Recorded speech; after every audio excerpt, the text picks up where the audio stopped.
इयत्ता 6वी, द्वितीय भाषा इंग्रजी माध्यम, विषय मराठी. कविता क्रमांक 3. जिकडे तिकडे पाणीच पाणी. कवी शंकर वैद्य. प्रसिद्ध कवी व कथाकार. त्यांचे आलाक्षण, गेलाक्षण हा कथासंग्रह, कालस्वर, दर्शन हे कवितासंग्रह, आदित्य, रसयात्रा, प्रवासी पक्षी ही महत्त्वपूर्ण संपादने इत्यादी लेखन प्रसिद्ध. साहित्य क्षेत्रातील योगदानाबद्दल शंकर वैद्य यांना महाराष्ट्र शासन पुरस्कार, कोकण मराठी साहित्य परिषद पुरस्कार, मास्टर दीनानाथ प्रतिष्ठान पुरस्कार आदी पुरस्कारांनी सन्मानित. बालभारती जुन्या मालेतील ही कविता घेण्यात आलेली आहे. प्रस्तुत कवितेत पावसाळ्यात सृष्टीमध्ये दिसणाऱ्या बदलत्या दृश्याचे अतिशय मनोहारी शब्दचित्र कवीने रेखाटले आहे. आता आपण ही कविता चालीत म्हणूया.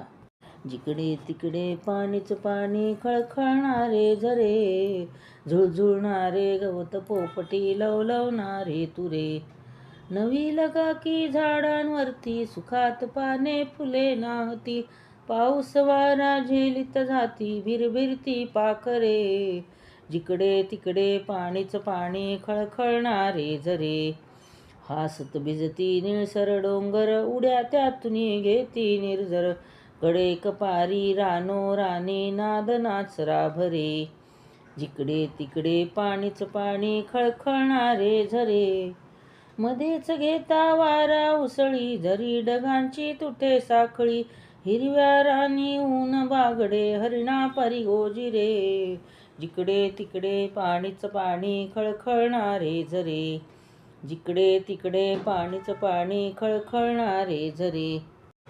आता आपण कवितेचा भावार्थ बघूया.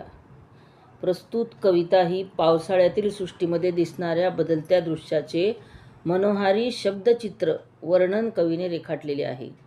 जून ते सप्टेंबर हा आपल्याकडचा पावसाळ्याचा काळ असतो आणि त्या काळामध्ये सगळीकडे पाऊस पडतो.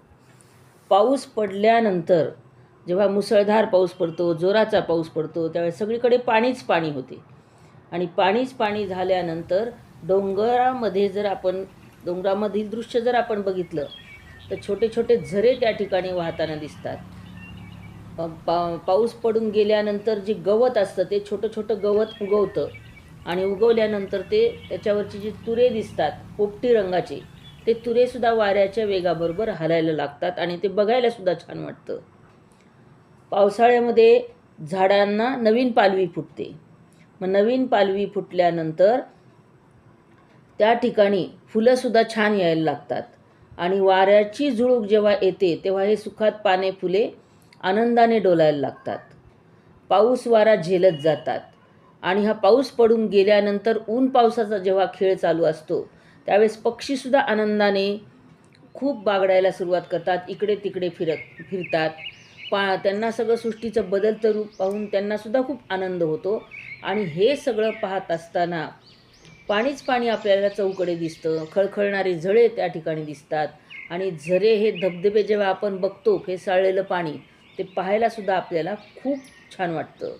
आणि जेव्हा आपण डोंगराच्या दिशेने जेव्हा आपण जातो फिरायला तर त्यावेळेस सगळे जे उन्हाळ्यामध्ये सगळे जे डोंगर वाळलेलं सगळं सृष्टी गवत तिथे असतं तेच पावसामुळे सगळीकडे हिरवळ त्या डोंगरांवर आलेली असते. म्हणून हासत भिजती निळसर डोंगर म्हणजेच काय की डोंगरावर सुद्धा हिरवळ उगवलेली असते आणि त्या हिरवळीमधून छोटे छोटे झरे वाहताना दिसतात. हे झरे वाहत असताना काही झरे अतिशय खूप पाणी आल्यामुळे ते जणू काही पाणी खूप उड्या मारून खाली येते असं त्या ठिकाणी वाटत असतं.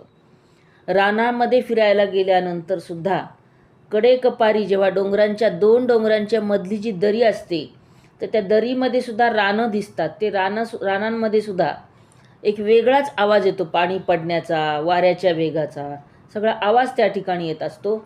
आणि हे सगळं पाहत असताना हे सगळं जो बदल होतो तो सगळीकडे पाणी झाल्यामुळे बदल होतो. किंवा हे सगळं चालू असताना वारासुद्धा तेवढाच वेगाने वाहत असतो. मध्येच वारा काय करतो, उसळी मारतो म्हणजे उड्या घेतो, कधी चक्रीवादळ येतं, धरणीवरचा जो काही पालापाचोळा असतो तो सुद्धा वरच्या दिशेने उडत राहतो, गोल गोल दिशेने फिरत राहतो. वारा येतो, वाऱ्यामुळे ढगसुद्धा त्या ठिकाणी जमा होतात आणि या ढगांची साखळी तुटून सृष्टीवर पाणी पडायला सुरुवात होते. ऊन पावसाचा खेळ चालू असतो. त्यावेळेस रानामध्ये जे काही पक्षी असतात, प्राणी असतात, ते सुद्धा सगळीकडे आनंदाने उड्या मारायला लागतात. म्हणून हिरव्या रानी ऊन बागडे. ऊन जेव्हा हिरव्या रानामध्ये पडतं तर त्यावेळेस पक्ष्यांना, प्राण्यांना, सगळ्यांनाच खूप आनंद होतो. हरीणसुद्धा त्या ठिकाणी डोलायला लागतं. कारण ते दिसताना, हरीणसुद्धा पाहताना त्याचं गोजिरं रूप पाहून खूप छान वाटतं. आणि ह्या सगळा जो बदल आहे तो बदल उन्हाळ्याचा जो उष्माघात सहन केलेला असतो. आणि जेव्हा पाऊस पडतो तर पाऊस पडल्यानंतर सगळ्या सृष्टीला आनंद होतो, प्राणी पक्ष्यांना आनंद होतो. सगळ्यांनाच आनंद झाल्यामुळे त्या ठिकाणी सगळे प्राणी पक्षीसुद्धा आनंदाने बागडायला लागतात. आणि झरेसुद्धा, खळखळणारे झरे पाहायलासुद्धा छान वाटतात. त्याचा नादसुद्धा आपल्याला ऐकायला चांगला वाटतो. असे सगळे बदल हे जे आहेत ते पावसाळ्यामध्ये सृष्टीचं बदललेलं रूप पाहायलासुद्धा आपल्याला खूप छान वाटतं, मनमोहक वाटतं. आणि असं वर्णन हे कवीने कवितेच्या माध्यमातून आपल्यासमोर मांडलेलं आहे. आम्हाला हे समजले. प्रश्न पहिला. कवितेमधील खालील घटक कोणती कृती करतात ते लिहा. अ. पाने फुले सुखात नाहतात. आ. वारा मध्येच उसळी घेतो.